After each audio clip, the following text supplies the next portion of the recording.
আজ শুক্রবারে বেলা 11টার সময় কোথায় যাচ্ছ? আরে এই তো এলজি অফিস যাবো, তারপর পার্টি অফিস, তারপর বাড়ি ফিরবো। সে কি গো ইমরান দা, আজ শুক্রবার তুমি নামাজ পড়বে না? এই শোন, জ্ঞান কম দিবি, এরপর থেকে কোনদিন নামাজের কথা বলবি না, কথা যেন মনে থাকে। সে কি গো ইমরান দা, আমাদের হুজুর বলেছে যে ব্যক্তি পর 3 সপ্তাহ জুমার নামাজ পড়বে না সে তো মুনাফিকের অন্তর্ভুক্ত হবে। এমনকি মুসলমানের কাতা থেকে তার নাম কাটা পর্যন্ত হতে পারে। তুমি আমাকে এমন বলছো কেন? এই শোন, ওই হুজুরের কথা বলিস না। সে কি গো ইমরান দা, এই তো সেই দিন হুজুরের খুব প্রশংসা করছিলে, আজ আবার কি হলো? হুজুরের নাম শুনলে তোমার গায়ে এত জ্বালা ধরছে কেন গো? ওই কে কেমন আমার বোঝা হয়ে গেছে, এর কাউ তো চিনতে বাকি নেই, সুতরাং আমাকে আমার ভুল মতো চলতে দে। তোমার কথা কোনো শুনে তো আমার স্বপ্ন দেখার মতো মনে হচ্ছে। তুমি কি খুলে বলবে তোমার এত রাগ হওয়ার কারণটা কি? এই শোন, আর হুজুরের কথা বলিস না। আগে বলো, তবে তো জানবো। তবে শোন, আমাকে অনেক কথা বলে মসজিদে নিয়ে গেল, আমি কিছুতেই যাবো না, আর হুজুর শুনবে না, সে আমাকে বারবার বলে মসজিদে নিয়ে গেল। সে তো খুব ভালো কথা। আগে আমার পুরো কথা শোন, আমাকে মসজিদে নিয়ে গিয়ে মসজিদ মধ্যে লোকের সামনে কি অপমানটাই না করলো, তাও থেকে ভাষা দিয়ে বোঝানো যাবে না। তুই বল, এটা কি ঠিক হলো? আরে ভাই, আগে বলো তো তোমাকে কি বলে অপমান করলো, বলো তো একটু শুনি। আর তোমাকে অপমান করলো এটা বুঝলে কি করে? আমাকে নয়তো কাকে বলছে? হুজুর বলছে মদ খাওয়া, ঘুষ খাওয়া, সুদ খাওয়া, মিথ্যা কথা বলা ইত্যাদি শয়তানের কাজ। আমি কি শয়তান? আমি কি বুঝি না কথাগুলো কাকে বলছে? আচ্ছা, তা নাহলে হুজুর সাথে কি তোমার কোনো রাগারাগি আছে? না তো, অবশ্যই নাই। তাহলে তুমি বুঝলে কি করে? আর তুমি জানো এই কথাগুলো কোরআনে হাদিসে, এই কথাগুলো শুনে আমার মনে যে তোমার পেছনে কোনো বড় শয়তান লেগেছে।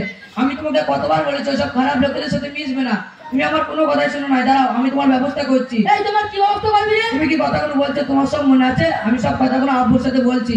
এই শোন, এই কথাগুলো আপুর সাথে বলিস না, আমি তোকে অনুরোধ করছি। আমি তোমার কোনো কথাই শুনবো না। এই দিন দেখছি তোমার মক্তবের কথা, মসজিদের কথা, জামাতের কথা শুনলেই যেন তোমার গায়ে জ্বালা লাগে।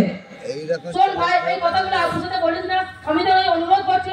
আমার কথা ঠিক আছে, তোর কথা মাথায় ঢুকছিল না, সেই জন্য আমি তোকে বলছি, তোমাকে ভালো পরামর্শ দে, আমি কি করি। শোনো ভাই, আল্লাহ তাআলা কোরআনের মধ্যে বলেছে তোমরা শয়তানের অনুসরণ করো না, কারণ শয়তান আমাদের প্রকাশ্য শত্রু। তুমি তো শয়তানের অনুসরণ করছো, এই জন্যই তো তুমি জাহান্নামে যাবে। কোনটি জাহান্নামের পথ আর কোনটা জান্নাতের পথ সেটা তোমার জানা নেই? সেটা জানার জন্যই তো মক্তবের অবস্থা। তুমি তো সেই দিকে না গিয়ে তার উল্টো দিকে গিয়ে আবার বিরোধিতা করছো। মক্তবে গেলে কি সবকিছু জানা যাবে? হ্যাঁ, অবশ্যই। তবে তুই তো এতদিন ধরে মক্তবে যাচ্ছিস, তুই কি শিখলি একটু বল। কি জানতে চাও বলো? তুই বল, সময় দেওয়া কি? আজানের সময় দোয়া, আশহাদু আল্লা ইলাহা ইল্লাল্লাহু ওয়াহদাহু লা শারীকা লাহু ওয়া আন্না মুহাম্মাদান আবদুহু ওয়া রাসূলুহু রাদিতু বিল্লাহি রাব্বাহু ওয়া বিমুহাম্মাদি রাসূলুহু ওয়া বিল ইসলামি দীনা।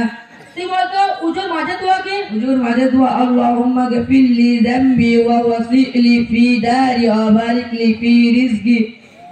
তুই বল তো উজুর শেষে দোয়া কি? হুজুর শেষে দোয়া, আশহাদু আল্লা ইলাহা ইল্লাল্লাহু ওয়াহদাহু লা শারীকা লাহু ওয়া আশহাদু আন্না মুহাম্মাদান আবদুহু ওয়া রাসূলুহু আল্লাহুম্মা জাআলনি মিনাত তাওয়াবিন ওয়া জাআলনি মিনাল মুতাতাহহিরিন। আর কিছু? আরে এগুলো সহজ। তুই বল তো বাহানে চড়া দোয়া কি? বাহানে চড়া দোয়া, সুবহানাল্লাযী সাক্কারা লানা হাযা ওয়া মা কুন্না লাহু মুকরিনিন ওয়া ইনা ইলা রাব্বিনা লামুনকালিবুন। তুই বল তো পানি পান করার শেষে দোয়া কি? পানি পান করার শেষে এই দোয়া পড়বো, আলহামদুলিল্লাহিল্লাযী সাকানা আযবান কুরাতাম বিরহমাতিহি ওয়া লাম ইয়াজআলহু মিলআন উজাজাম বিজুনুবিনা। আর কিছু? তুই দেখছিস তুই সব শিখে গেছিস, আমাকে কি ধরতে নেবে চন্দ্রকোনা দিনাজপুর মক্তবে? নিবে।